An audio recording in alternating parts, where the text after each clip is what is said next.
தெய்வத்தின் குரல் இரண்டாம் பாகம். வியாக்கரணம் வேதத்தின் வாய், வியாக்கரணமும் சிவபெருமானும், பகுதி 3. அப்பொழுது அங்கே இருந்தவர்களுள் பாணினி மகர்ஷி என்பவர் ஒருவர். அந்த பாணினி என்பவருடைய கதை பிருஹத்கதா என்ற புஸ்தகத்தில் சொல்லப்பட்டிருக்கிறது. அந்த பிருஹத்கதாவானது சம்ஸ்கிருதத்தின் பேச்சு மொழி கொச்சைகளான பிராகிருத பாஷைகள் 6இல் ஒன்றாகிய பைசாச்ச பாஷையில் குணாட்யர் என்பவரால் செய்யப்பட்டது. பிருஹத்கதாவின் சங்கிரகத்தை, சுருக்கத்தை க்ஷேமேந்திரர் என்பவர் சம்ஸ்கிருதத்தில் எழுதினார். அதை அனுசரித்து சோமதேவ பட்டர் கதாசரித் சாகரம் என்று ஒன்று எழுதியிருக்கிறார். அரேபிய இரவு கதைகள், அரேபியன் நைட் டேல்ஸ், ஈசாப் கதைகள், ஈசாப் ஃபேபிள்ஸ், பஞ்சதந்திர கதைகள் முதலியவைகளுக்கெல்லாம் மூலம் அதில் இருக்கிறது. தமிழிலும் பெருங்கதை என்று ஒன்று இருக்கின்றது. பிருஹத்கதா என்ற வார்த்தையின் நேர் தமிழாக்கம்தான் பெருங்கதை. கதாசரித் சாகரத்தில் பாணினியின் கதை சொல்லப்பட்டிருக்கிறது. மகத தேசத்தில் இப்பொழுது பாட்னா வென்று வழங்கும் பாட்டலிபுத்திரத்தில் வருஷோபாத்தியாயர், உபவர்ஷோபாத்தியாயர் என்ற இருவர் இருந்தார்கள். உபவர்ஷோபாத்தியாயர் இளையவர், அவர் பெண் உபகோசலை. வருஷோபாத்தியாயரிடம் வரருச்சி என்பவரும் பாணினியும் பாடம் கேட்டு வந்தார்கள். பாணினிக்கு படிப்பு வரவில்லை. அதனால் அவரை வருஷோபாத்தியாயர் ஹிமாச்சலத்திற்கு போய் தவம் பண்ணு என்று அனுப்பிவிட்டார். அவர் அப்படியே போய் தபஸ் செய்து ஈஸ்வர கிருபையை அடைந்தார். நடராஜாவுடைய தாண்டவத்தை பார்க்கும் சக்தியை பெற்றார். நடராஜ தாண்டவத்தின் அவசான முடிகிற காலத்தில் உண்டான 14 சப்தங்களையும் கொண்டு அவற்றை 14 சூத்திரங்களாக வியாக்கரணத்துக்கு மூலமாக வைத்துக்கொண்டு அஷ்டாத்தியாயியை எழுதினார். வியாக்கரண மூல நூல் இதுவே. 8 அத்தியாயம் கொண்டதால் அஷ்டாத்தியாயி எனப்படுகிறது. அந்த 14 சூத்திரங்களையும் ஆவணி அவிட்டம் பண்ணுகிறவர்கள் கேட்டிருப்பார்கள். மகேஸ்வரனின் டமருவிலிருந்து உண்டானதால் அவை மாகேஸ்வர சூத்திரம் எனப்படும். மனுஷனின் கையால் அடிக்கப்படுகிற அல்லது மீட்டப்படுகிற அல்லது ஊதப்படுகிற வாத்தியங்களிலிருந்து அக்ஷரங்கள் இல்லாத வெறும் சப்தம்தான் வருகிறது.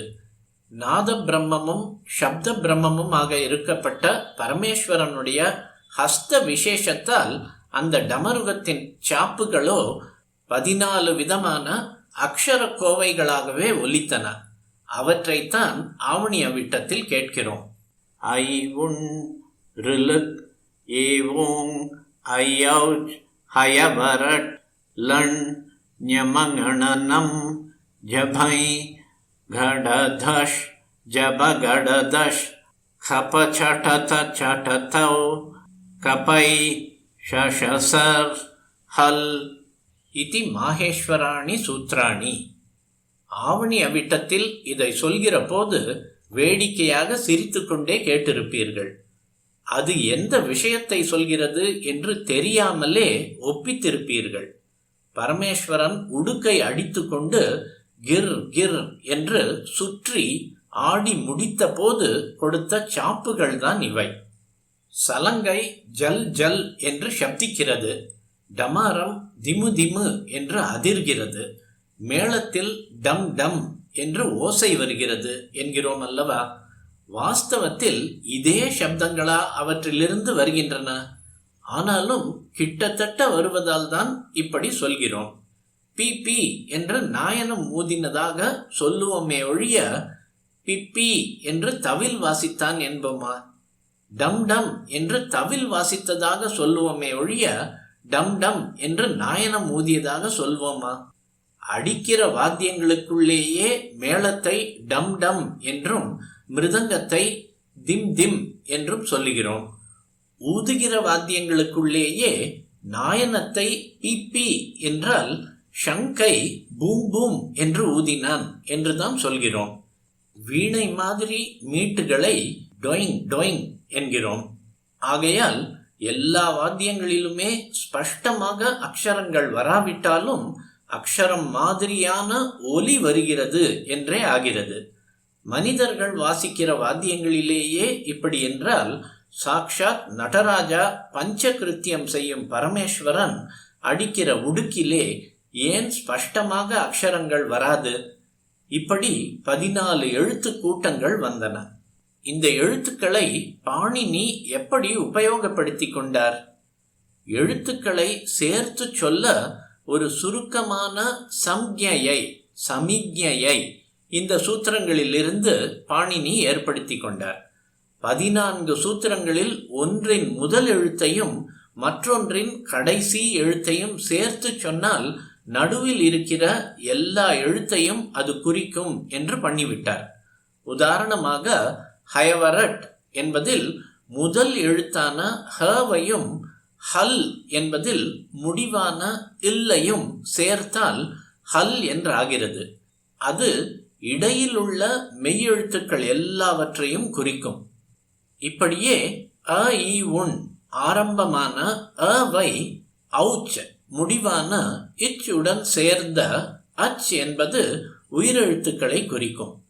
14 கோவைகளுக்கும் முதல் எழுத்தாகிய அவையும் கடைசி எழுத்தாகிய இல்லையும் சேர்த்து அல் என்றால் அது அத்தனை எழுத்தையுமே சேர்த்து குறிக்கும். அலோந்தியஸ்ய என்பது அஷ்டாத்தியாயியில் ஒரு சூத்திரம். அல் என்றாலே எழுத்து என்ற அர்த்தம் வந்துவிட்டது. எல்லா பாஷைகளுக்குமே அகாரம் ஆதியாய் இருக்கிறது. உருது பாஷையில் அலீஃப் என்பது முதல் எழுத்து, கிரீக்கில் ஆல்பா என்பது முதல் எழுத்து. இந்த இரண்டும் எழுத்துக்களை எல்லாம் குறிக்கும் அல் என்பதிலிருந்து வந்ததுதான். லோகம் பூராவும் வைதிக மதம் இருந்ததற்கு இதுவும் ஒரு அடையாளம். இவ்வாறு வியாக்கரணத்திற்கு மூல காரணமாய் இருந்தது நடராஜாவினுடைய டமருகத்தில் இருந்து உண்டாகிய மாகேஸ்வர சூத்திரங்கள் என்று தெரிகிறது. லோகத்தில் சப்த சாஸ்திரங்களை ஏற்படுத்தியதற்கு காரணமாக இருந்தவர் பரமேஸ்வரராகையினால்தான் சிவன் கோவிலில் வியாக்கரண தான மண்டபம் அமைக்கப்பட்டிருக்கிறது. பெருமாள் கோவிலில் இல்லை. நடராஜாவுக்கு அருகில் பதஞ்சலி, வியாக்ரபாதர் என்னும் இருவர் இருக்கிறார்கள். எந்த கோயிலிலும் அவர்களுடைய பிம்பங்களை நடராஜாவினுடைய பிம்பத்துக்கு பக்கத்தில் பார்க்கலாம். சீர்காழிக்கு அருகில் ஒரு க்ஷேத்திரத்திற்கு போயிருந்தேன். அங்கே கோயிலில் நடராஜாவுக்கு பக்கத்தில் பதஞ்சலி, வியாக்ரபாதர் இவர்களுடைய உருவங்களுக்கு கீழே அவர்களுடைய பெயர்கள் எழுதப்பட்டிருந்தன. எழுதுகிறவன் நன்றாக தெரிந்து கொள்ளாமையால் பதஞ்சலி என்னும் பெயரை பதஞ்சொல்லி என்று எழுதியிருந்தான். அந்த பெயரும் அவருக்கு பொருந்தியதை நினைத்து அறியாமையிலும் ஒரு தத்துவம் இருக்கிறதென்று சந்தோஷமடைந்தேன். பதஞ்சொல்லி என்பது எப்படி பொருந்தும்? பதம் என்பது வியாக்கரணத்திற்கே ஒரு பெயர். பத வாக்கிய பிரமாண என்கிற போது பதம் என்பதற்கு வியாக்கரணம் என்பதுதான் அர்த்தம். ஆகவே பதஞ்சொல்லி என்பதற்கு வியாக்கரணம் சொன்னவர் என்று அர்த்தமாகிறது. பதஞ்சலி வியாக்கரண பாஷ்யம் செய்தவர் என்பதை முன்பே சொன்னேன் அல்லவா? பதஞ்சொல்லி என்று தப்பாக எழுதினதே பதஞ்சலிக்கு பொருத்தமாய் இருப்பதை பார்த்தபோது இன்னொன்று நினைவு வந்தது.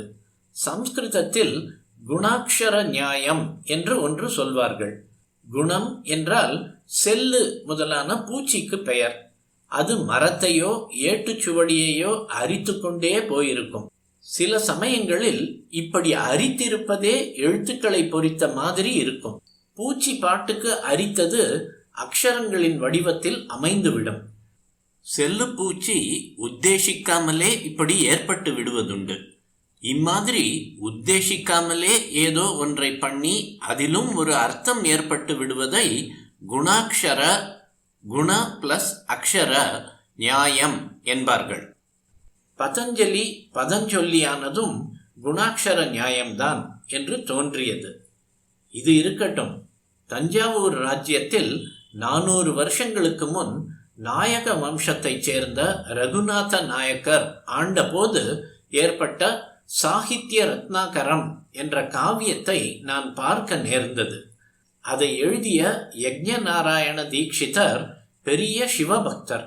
அவர் அதிலே ஓரிடத்தில் சொல்லியுள்ள ஈஸ்வர ஸ்தோத்திரம் ஒன்றிலும் வியாக்கரணத்தை பற்றி சொல்லப்பட்டிருக்கிறது. ஆதவ் பாணினி நாததோ அக்ஷர சமாம்னாயோபதேசேன யூஹு சப்தானாம் அனுசாசனான்ய கலயத் சாஸ்திரேண சூத்ராத்மனா பாஷ்யம் தஸ்ய ச பாதஹம்சகரவைஹி பிரௌடாஷயம் தம் குரும் சப்தார்த்த பிரதிபத்தி ஹேது மனிஷம் சந்திராவதன்சம் பஜே. சாகித்ய ரத்னாகர காவியம் 11:124. இந்த ஸ்லோகத்தில் வரும் அக்ஷர சமாம்னாயம் என்பது வியாக்கரணத்திற்கு பெயர். அக்ஷரங்களை கூட்டமாக சேர்த்து வைத்த இடம் என்று அர்த்தம். ஈஸ்வரனுடைய மூச்சு காற்று வேதம், அவருடைய கை காற்று அக்ஷர வேதம், அதாவது மாஹேஸ்வர சூத்திரம். சப்தானுசாசனம் என்பதும் அதன் பெயர். பாணினி நாததக என்பதற்கு பாணிகளால் கைகளால் சப்தம் பண்ணினாய் என்றும், பாணினிக்கு சப்தம் ஏற்பட்டது என்றும் ஸ்லேடையாக 2 அர்த்தங்கள் உண்டாகின்றன. அதாவது ஈஸ்வரன் கையில் இருந்து உண்டான சப்தத்தை வைத்துக்கொண்டு பாணினி வியாக்கரணம் பண்ணினார் என்னும் கருத்து இதில் குறிக்கப்படுகிறது. நீ கையாட்டியதால் வியாக்கரண சூத்திரங்கள் ஏற்பட்டன, காலாட்டியதால் அதற்கு பாஷ்யத்தை உண்டு பண்ணினாய் என்று ஸ்லோகம் சொல்லுகிறது. மகாபாஷ்யத்தை செய்த பதஞ்சலி ஆதிசேஷாவதாரம். ஆதிசேஷன் பரமேஸ்வரன் காலில் பாதசரமாக இருக்கிறார். இதை நினைத்துத்தான் காலாட்டி பாஷ்யத்தை உண்டு பண்ணினார் என்று கவி சொன்னது. சப்தமும் அர்த்தமும் உன்னாலேயே ஏற்பட்டது என்று அவர் முடிக்கிறார். வியாக்கரணத்திற்கு இப்படி பல காரணங்களால் பரமேஸ்வரன் மூல புருஷனாய் இருப்பதால் அவருடைய கோயிலில் வியாக்கரண தான மண்டபங்கள் ஏற்படுத்தப்பட்டிருக்கின்றன என்று தெரிந்து கொண்டேன்.